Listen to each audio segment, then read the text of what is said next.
الحمد لله رب العالمين له النعمة وله الفضل وله الثناء الحسن من يهده الله تعالى لنور الإيمان والإسلام فهو المهتد ومن يضلل فلا هادي له صلوات الله البر الرحيم والملائكة المقربين على سيدنا محمد خاتم الأنبياء والمرسلين وعلى آله وصحبه ومن تبعهم بإحسان إلى يوم الدين. كتاب مكارم الأخلاق للطبراني، باب ما جاء في فضل رفع حوائج المسلمين إلى السلاطين وتنجيزها لهم. الحافظ الطبراني, dans son livre Makarim al-Akhlaq, aborde maintenant un nouveau chapitre, le mérite de transmettre les besoins des musulmans vers les sultans, vers les gouverneurs, afin de les aider à réaliser leurs affaires. الحديث الثاني والثلاثون بعد المئة. قال الطبراني: حدثنا أبو زرعة بن يحيى حدثنا إبراهيم بن هشام بن يحيى الغساني حدثني أبي عن عروة بن رويم اللخمي عن هشام بن عروة عن أبيه عن عائشة قالت: قال رسول الله صلى الله عليه وسلم: من كان وصلة لأخيه المسلم إلى ذي سلطان في مبلغ بر أو تيسير عسير أعانه الله على إجازة الصراط يوم القيامة عند دحض الأقدام. حديث عظيم. Tabarani rapporte par une chaîne de transmission jusqu'à Hisham de Urwa, de son père Urwa, de notre mère Aïcha radiyallahu anha, qui a dit que le Rasoul alayhi salatu wassalam a dit: Man kana wuslatan li akhihi al-muslim ila dhi sultan, c'est lui qui était l'intermédiaire pour son frère pour transmettre son besoin, son affaire vers le sultan, vers le roi, vers un gouverneur. Zi sultan, c'est lui qui a un certain pouvoir. Fi mablaghi birrin aw taysiri asir, ou le fait de lui faciliter une certaine affaire de bien pour régler une affaire, pour l'aider à réaliser quelque chose dans le halal, à avoir un certain travail, à libérer un certain prisonnier qui est injustement prisonnier, ainsi de suite, ou le fait de lui faciliter certaines choses qui sont compliquées et dures et difficiles. Allah Ta'ala l'aide à traverser le pont le jour du jugement, là où les pieds glissent.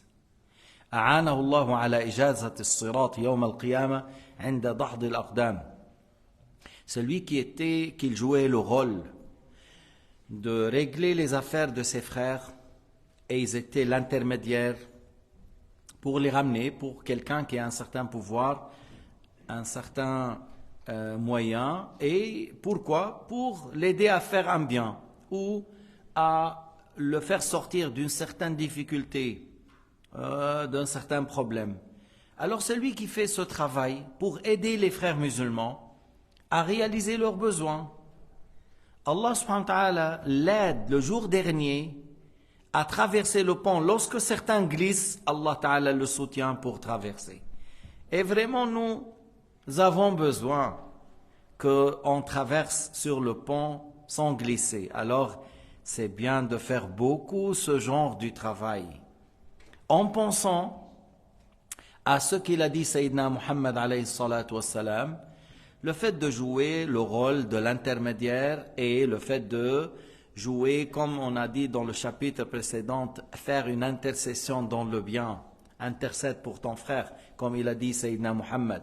Lorsqu'il y a quelqu'un dans le besoin qui me demande quelque chose, intercéder en sa faveur chez moi. Et Allah subhanahu wa ta'ala prédestine pour son prophète de faire ce qui a été prédestiné. Mais vous faites ça pour avoir la récompense.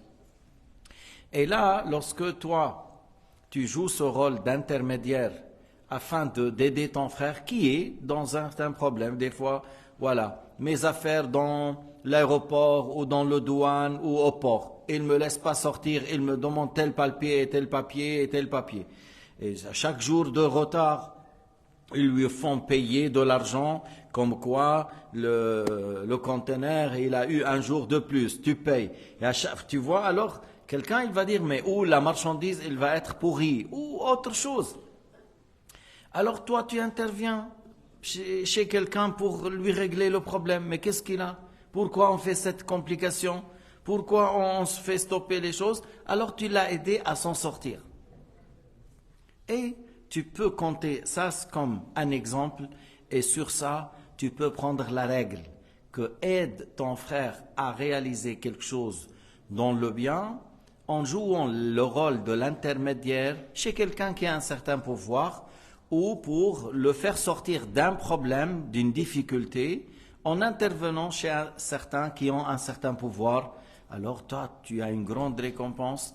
Et le jour du jugement, Allah subhanahu wa ta'ala te soutient pour traverser le pont sans glisser. هذا معناه أن يكون الواحد منا فعال للخير، يسعى بقضاء حوائج الناس، يسعى ليكون واسطة بين هذا الإنسان وبين الوزير الفلاني، لأنه ذي سلطان يعني معناه من له سلطة، سواء كان الملك أو الحاكم أو الخليفة أو دونه من صاحب وزارة أو نحو ذلك، ومن خلالك أنت تتسهل أموره، وأنت لا تعينه على أمر حرام، إنما تعينه على أمر حلال، وأنت تنقذه من ورطة وهو فيها مظلوم، وهو فيها سيتعرض للأذى وسيتعرض لتلف مال، أو ابنه مظلوم في الحبس أو نحو ذلك، فتدخل ساعي خير، تبذل ساعي خير لنفع الناس،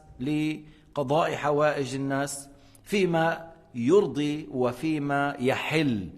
هذا الرسول عليه الصلاة والسلام قال: الله يوم القيامة يعينك على أن تجوز الصراط يوم تزل الأقدام، يوم كثير من الناس تزل أقدامهم، الله تعالى يعينك لتجوز عليه حتى تبلغ الجنة.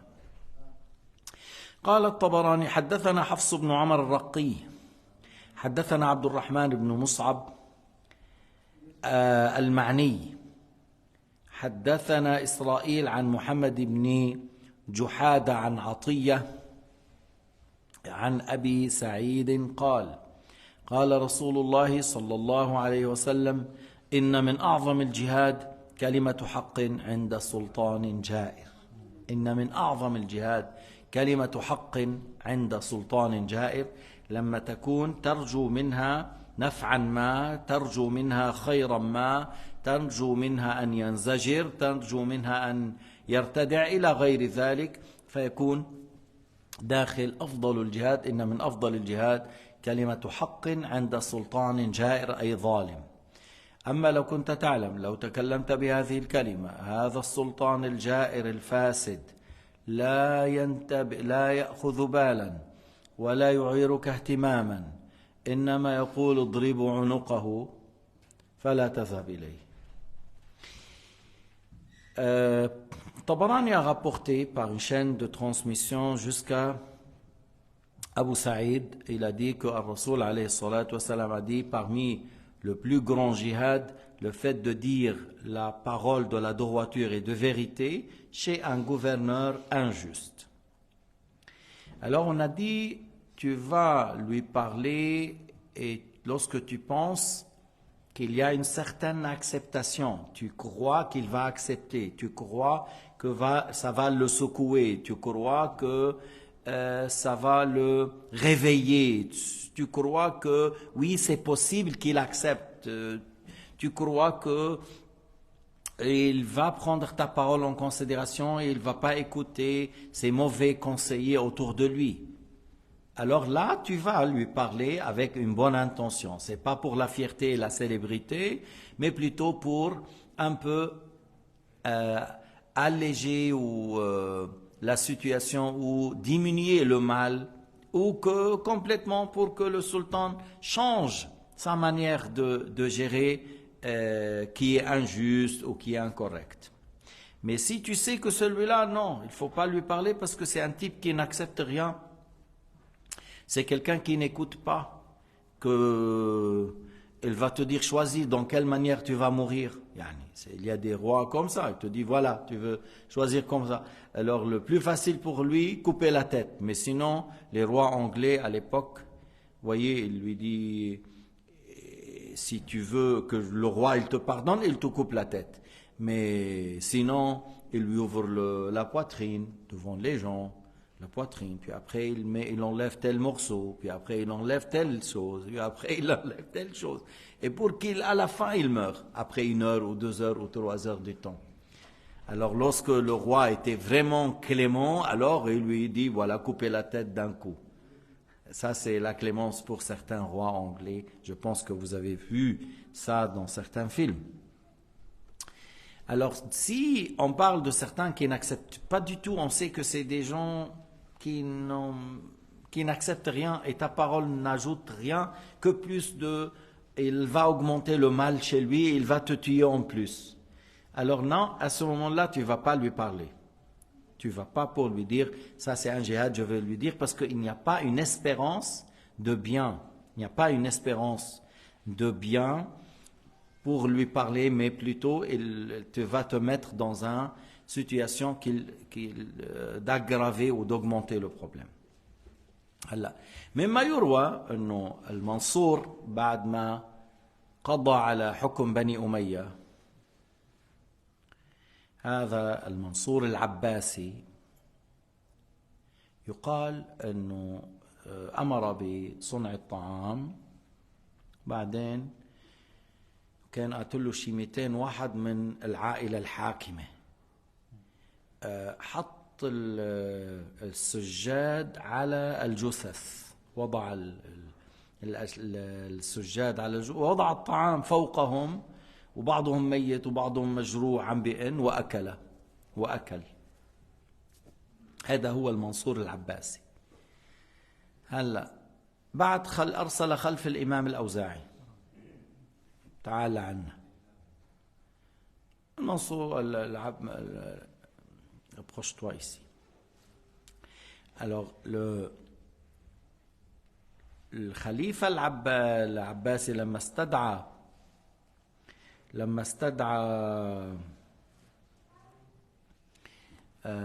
الأوزاعي قال لك هذا بيقتل، فاغتسل وحط الحنوط والحنة وكذا، جهز حاله للموت، بيقتلوني بكون جاهز، بروح على الدفن، أنا كأنه استعد للموت، كأنه استعد ما يأخذه الميت ما يضعون عليه، أنا جاهز للموت. فلما حضر عنده قال ماذا تقول في مال بني أمية الذي ساقه الله إلينا وجعله بين أيدينا؟ قال إن كان حراما عليهم فهو حرام عليك، وإن كان حلالا لهم فهو حرام عليك، وإن كان حرام عليهم فهو حرام عليك. يعني بكلتا الحالين هو حرام. وبإيده إيش؟ أضيب يضرب به. لما جاء بهذه الطريقة عنده الوزير تاعه الربيع وكذا، نضرب عنقه يا أمير المؤمنين؟ دغري قال له خلص نشيل له راسه، ما جاوا بهالطريقة حرام. قال هذا مجلس مثوبة لا مجلس عقوبة. قال هذا مجلس مثوبة لا مجلس عقوبة. فانبسط، استراح الأوزاعي وصار يروي له الأحاديث التي فيها إيش؟ تذكير ووعظ وتخويف من الله عز وجل، والمنصور يبكي بين يديه.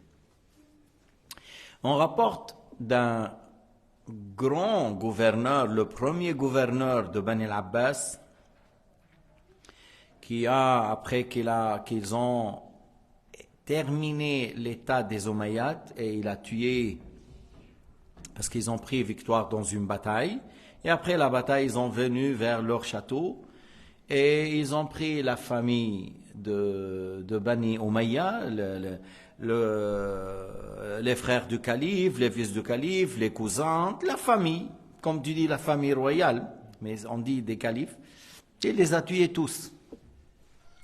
Alors on parle d'Abdurrahman al-Dakhil qui a traversé, il a pris fuite, et il a traversé la mer, il était en Espagne. Et après il a fait son état là-bas, l'Andalus. Et ils étaient vraiment dans un grand pouvoir là-bas. À part celui-là, le reste était tué. Et après qu'il les a tués, il a mis des tapis au-dessus. Il y en a certains qui sont morts, d'autres qui sont blessés. Ils ne sont pas encore morts. Lui, il a mis les tapis au-dessus et il a ordonné qu'on lui ramène à manger. Et il a mangé, lui, avec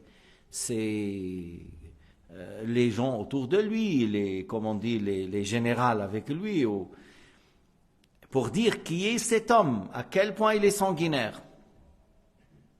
Alors il a appelé l'Awza'i, c'est un grand imam qui était à l'époque de Abu Hanifa, un grand pieux, un grand saint, qui s'appelle l'imam Abdurrahman al-Awza'i, qui est né à Baalbek, qui est descendu à Beyrouth. En cherchant la ville, il a trouvé une vieille dame. Où est la ville? Où est la construction? Il a dit, si tu veux la construction, elle est là. Si tu veux les ruines, et c'est là-bas. Lorsqu'il a dit c'est la construction, elle a fait signe vers le cimetière. Et lorsqu'il a dit les ruines, il lui a montré Beyrouth, la ville de Beyrouth, c'est ça les ruines. Alors l'Awza'i était très étonné par cette réponse et il a bien aimé. Il a dit je reste ici. Suite à la parole de cette vieille dame, comment elle a parlé, il a dit j'ai resté ici, alors il s'est mis à côté du plage dans l'intention de garder la frontière des musulmans parce que c'est la mer, ainsi de suite. Bref, lorsqu'il a convoqué le Mansour, il lui a dit, en ayant un bâton sur la main, ceux qui coupent la tête ici, le ministre il est là, les gens de l'État ils sont là, et le Mansour il lui a fait, en ayant le bâton dans la main, qu'est-ce que tu dis de l'argent de Bani Umayya, leur bien qu'Allah subhanahu wa ta'ala nous a donné maintenant? Il lui a dit à Amir al-Mu'minin, si c'est un bien halal pour eux, alors c'est haram que tu le prends. Parce que si c'est un halal, il faut voir les héritiers, il faut savoir comment on le donne. Si c'est halal pour eux, c'est haram pour toi de le prendre. Et Amir al-Mu'minin, si c'est un bien haram pour eux, c'est haram pour toi aussi. Parce que s'ils l'ont pris d'une source illicite, il faut le retourner au propriétaire et il reste toujours haram. Et comme tu vois, lui, c'est comme la réponse était un peu forte. Et le bâton, il est dans la main. Alors le ministre à côté, on lui coupe la tête, Amir al-Mu'minin, parce que déjà, il répond cette main, on le tue. Il lui a dit non, c'est une séance pour avoir la récompense. C'est pas une séance pour punir et tuer. C'est-à-dire, le Mansour, il ne l'a pas convoqué pour le tester. Il ne l'a pas convoqué pour... Non, il l'a convoqué pour que lui-même, il entend quelque chose qui fait un effet sur son cœur et quelqu'un qui le conseille, même si c'est un grand sultan. Et alhamdulillah, dans la communauté du prophète Mohammed, avait un homme comme l'Awza'i qui n'a pas peur d'un grand calife sanguinaire comme lui. Et déjà, il est, comme on dit, il est mort autour de lui. Et l'imam al-Awza'i lui répond de cette manière. Alhamdulillah qu'on a dans cette communauté des gens comme celui-là et comme on a besoin aujourd'hui des gens comme l'Awza'i pour dire à ces gouverneurs comment ils agissent, comment ils restent muets, comment même pas on dit ils ne ressemblent pas même pas aux femmes. Bref. Et il a continué à ce moment-là lorsque l'Abbas et Al-Mansour a répondu, c'est une séance de mathouba. C'est pas une séance de uquba. Alors l'Awza'i, il a pris à maintenant, il s'est reposé et il a dit, il a compris pourquoi le gouverneur ou le calife l'a convoqué. Il a commencé à le conseiller, mais toujours par une chaîne de transmission. Le prophète Mohammed a dit, قال الله تعالى قال رسول الله, et vraiment, et le sultan ou le calife, il pleurait devant lui. Et c'est pour cela qu'on dit, parmi le grand djihad, c'est la parole de vérité chez un sultan qui a une certaine injustice ou qui est injuste. Et toi, tu viens pour le réveiller, parce que si celui-là accepte ton conseil, alors l'effet de bien revient à toute la communauté musulmane. Mais dans le cas où tu sais qu'il va rien prendre, et il va dire, voilà, on a tué combien? 600 000, alors celui-là encore 600 001, et on le tue. Non, il ne faut pas y aller, ou il ne faut pas lui parler de cette manière. Bien sûr, il ne faut pas être hypocrite non plus. تعرفوا Saïd ibn Jubayr, Saïd ibn Jubayr qui a été tué par le Hajjaj ibn Yusuf. Ça c'était gouverneur chez Bani Umayya. Hajjaj ibn Yusuf, un savant, il a dit, si toute communauté a ramené leurs méchants et nous, on vient le jour du jugement avec notre méchant, on va les vaincre. On prend la devance. C'est-à-dire, il a dit, nous avons le plus méchant dans toutes les communautés en parlant de Hajjaj ibn Yusuf. Il a tué des centaines de milliers, celui-là. Et même certains, ils l'ont traité kafir suite à certaines paroles ils ont dit, ça c'est de la mécréance. Al-Hajjaj ibn Yusuf, il est venu vers un grand savant comme l'Awza'i, comme le Shafi'i, qui s'appelle Saïd ibn Jubayr. Il a dit, toi tu t'appelles comment? قال له سعيد بن جبير قال له أنت الشقي بن كسير. Comment il s'appelle? Saïd, heureux, fils de Jubayr. Jubayr, c'est lui qui répare les membres, là, dans ce sens-là. Et comme l'autre, il est très fort dans la langue arabe, l'injuste qui s'appelle Hajjaj, lui a dit, non, toi tu es Ash-Shaqi, le malheureux, fils de Kusayr. C'est lui qui casse. Qu'est-ce qu'il a dit, Saïd? Ma mère connaît mieux mon nom que toi. Ummi a'lam bismik anta. À chaque fois qu'il lui dit quelque chose, il lui répond. À la fin, il a dit, c'est-à-dire comme tu arrives à répondre contre moi par le Coran et la Sunna, tu vois. Et après, il a ordonné de le tuer quand même. Et il a tué Saïd ibn Jubayr. Il a dit, Saïd ibn Jubayr, il n'arrivera à tuer personne après moi. Il a tué Saïd ibn Jubayr et après, il est devenu fou. Un jour fou, un jour normal. Et lorsqu'il se réveille, il dit, qu'est-ce que j'ai à voir à Saïd ibn Jubayr? Qu'est-ce que j'ai à voir avec Saïd ibn Jubayr? Bref, هذا الحجاج ibn Yusuf. ظالم من الظالمين. C'est un grand injuste parmi les gouverneurs. لما راح على العراق, lorsqu'il a été vers l'Irak, il avait le comme turban et qui a couvert son visage, sauf les yeux. Alors, il lançait des pierres sur lui, et lui, il n'agit pas. Mais il s'est levé par la suite, il a dit, Ya Ahl al-Iraq, Ya Ahl al-Shiqaqi wa al-Nifaq, Ahl al-Iraq, oh les gens de l'Irak, les gens de désordre et de hypocrisie. Entre autres, je vois que des têtes, ils sont devenus mûrs. Lorsqu'ils sont mûrs, il faut les cueillir. Et c'est moi qui va les cueillir. Il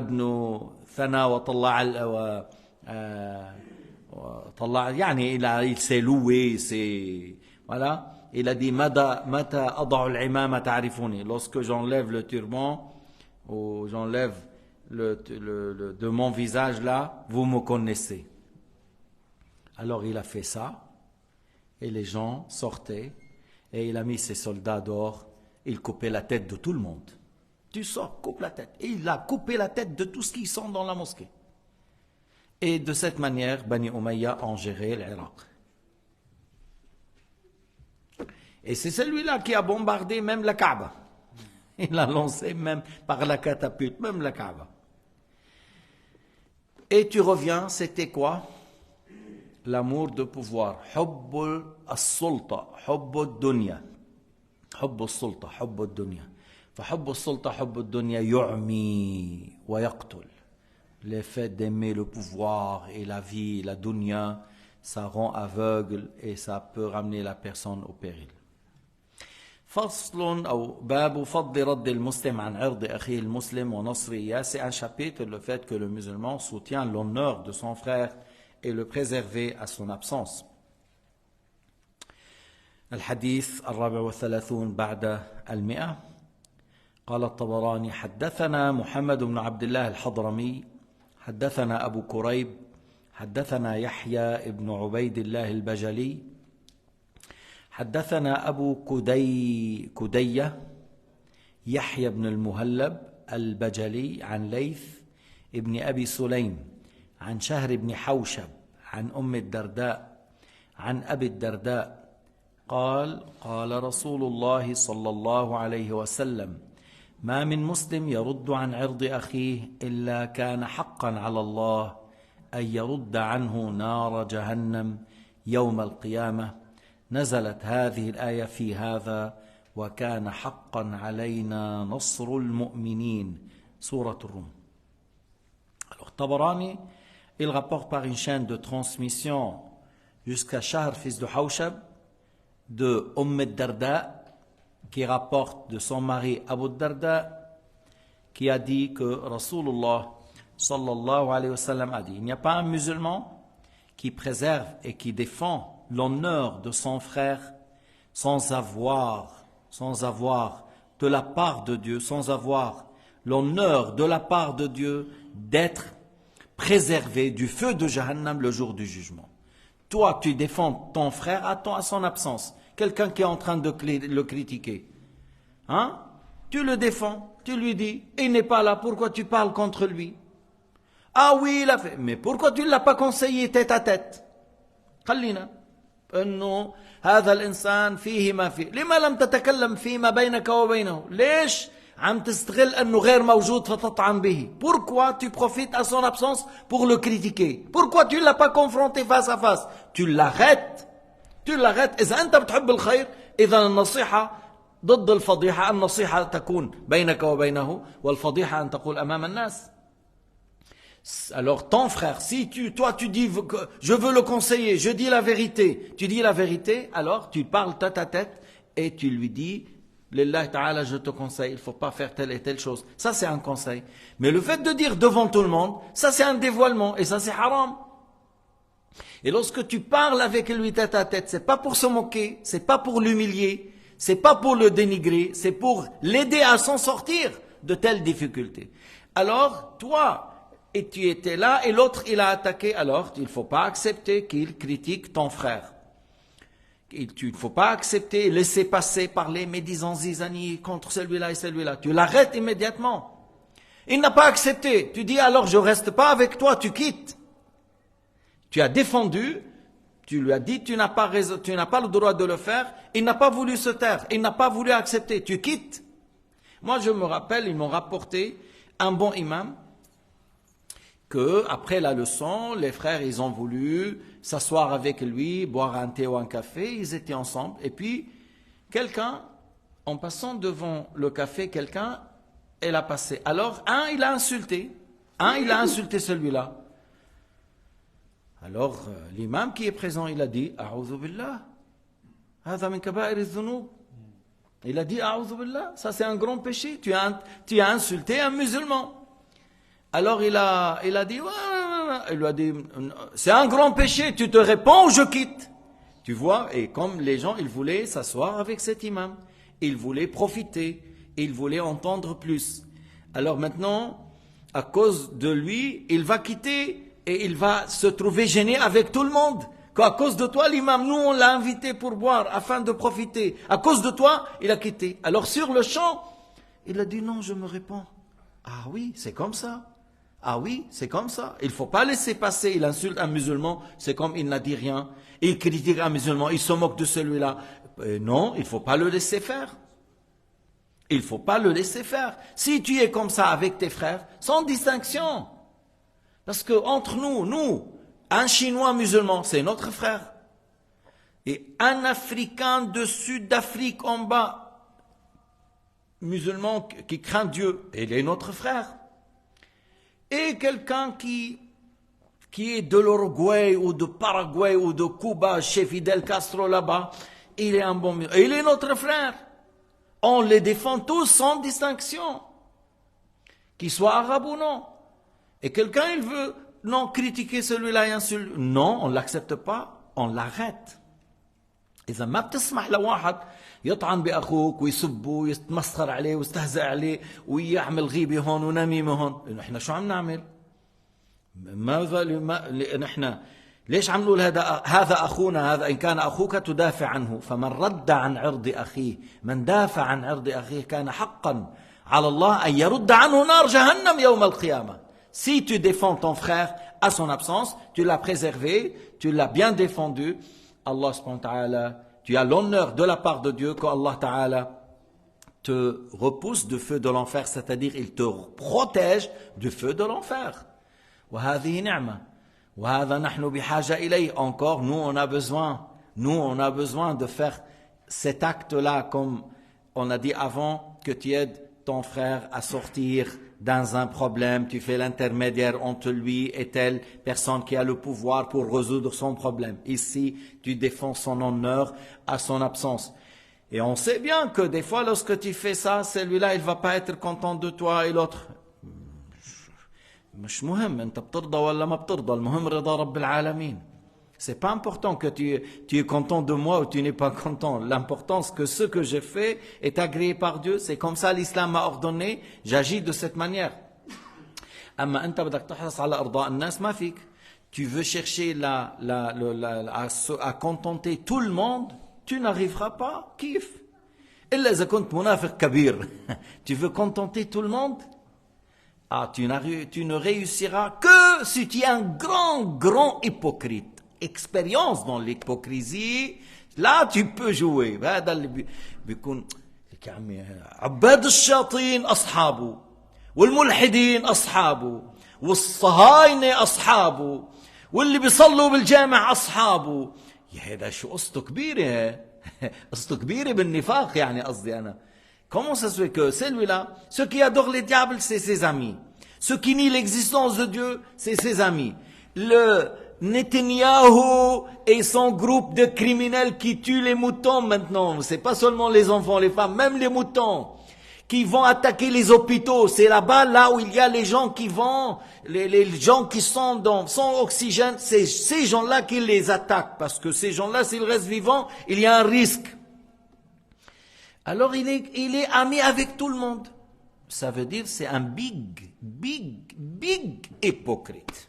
Parce que il n'arrivera à faire ça qu'un grand hypocrite qui a l'expérience dans l'hypocrisie. وهذا بيكون ليس من الله في شيء. Celui-là, il n'est pas dans la religion de l'islam du tout. C'est pas quelqu'un qui est dans l'obéissance et qui cherche l'agrément de Dieu. Ma fille. من أوثق عرى الإيمان أن تحب لله وتبغض لله. Parmi les branches les plus fortes et essentielles dans l'islam, le fait d'aimer pour l'agrément de Dieu et détester pour l'agrément de Dieu. أنا بكره نتنياهو وكل القتلة للأطفال والنساء لله تعالى. Moi je déteste les criminels parmi les sionistes, Netanyahou et son groupe là. Je les déteste, Allah Ta'ala. C'est des grands criminels. Et j'aime des gens qui ont de la compassion envers les pauvres et les misérables et qui cherchent à défendre les gens qui ont subi une injustice. Ça, parce que si tu es comme ça, tu es un être normal. هذا الطبيعي. أما واحد بيحب المجرمين وبيكره المظلومين مو طبيعي. Quelqu'un qui aime les criminels, comme beaucoup dans l'Occident, ils aiment les criminels, ils détestent ceux qui subissent l'injustice. C'est hors norme. C'est hors norme. Hors nature humaine. C'est pas ça la nature humaine. Cheikh. Heidi ma fi, Heidi c'est la nature de Holako, la nature de Genghis Khan, la nature de Timor-Lang, la nature des grands criminels qui sont comme ça. Il y a des gens qui tuent et ils trouvent de plaisir. Sharon Abel, il a dit, moi je trouve de plaisir lorsque je vois le sang arabe qui coule. Il a égorgé, lui il avait 15 ans, Sharon, et il a tué un enfant à 10 ans. Il dit, je trouve de plaisir lorsque je vois le sang arabe. Les colonies, les mustawtinin, ils disent, ils trouvent de plaisir par le fait de brûler les maisons, les voitures, les oliviers.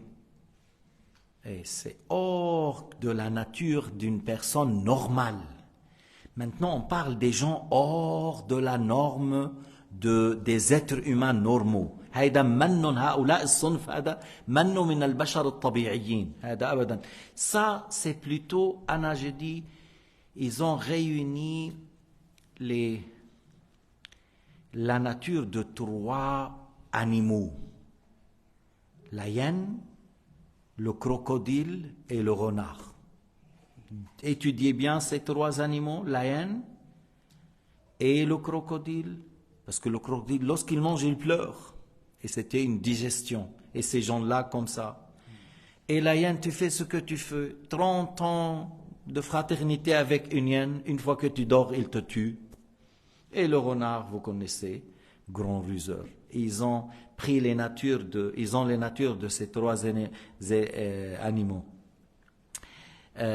Wallahu subhanahu wa ta'ala a'lam wa ahkam. Il reste le chapitre, on est au début, Inch'Allah. Alors lundi, nous continuons. Wallahu subhanahu wa ta'ala a'lam wa ahkam.